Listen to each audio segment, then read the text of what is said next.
legegintzaldi honetako proiektu nagusitako bat, zen hau Mañondoko kirolgune hau berriztea, ez? Eta, bueno,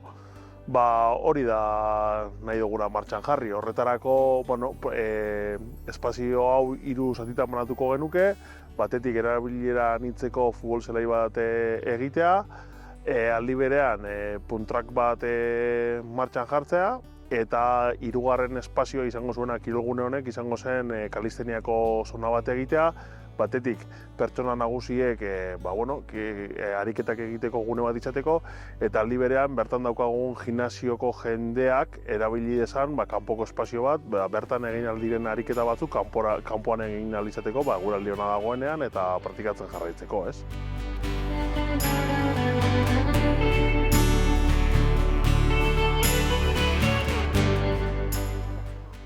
Batetik daukagu frontoian izugarrizko arazoa espazioarekin, ezta? Gune hau eraikitzak ekarriko luke frontoian egiten diren entrenamendu asko eta ariketa asko kanpora atera ahal izatea. Batetik hor daukagu Vulcano futbol taldeak entrenamendu asko frontoian egiten dituelako, eremu honek ez duelako ahalbidetzen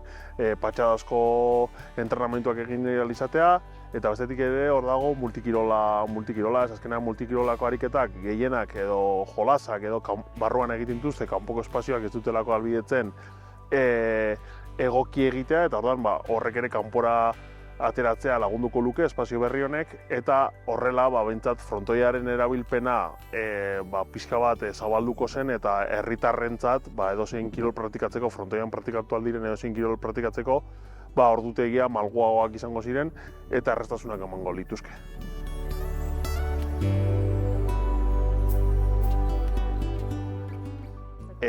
Momentu honetan Bizkaiko Foru Aldundiaren kirol sailetik kirol infrastrukturak hobetzeko diru laguntza bat atera da. Momentu honetan hori prestatzen gaude, diru laguntza hori prestatzen gaude diputazioari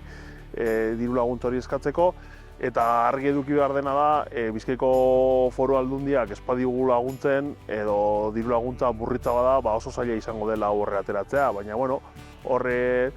300.000 euroko diru laguntza da topea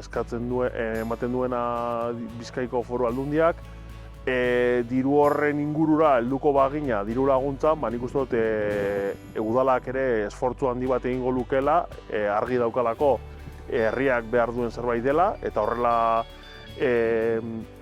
orain dela urtebete, aurkeztu ginenean hori izan zen gure abiatzeko puntu bat, orduan diru laguntza hori heltzen bazaigu eta gure esfortzu eta lanarekin, nik uste dut helduko garela hau martxan jartzera, baina hori, esan dudana moduan,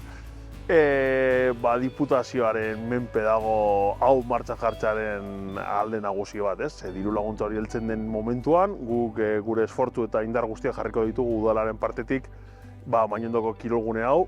martxan jartzeko eta errealitate bihurtu dadin 2025aren bukaeran.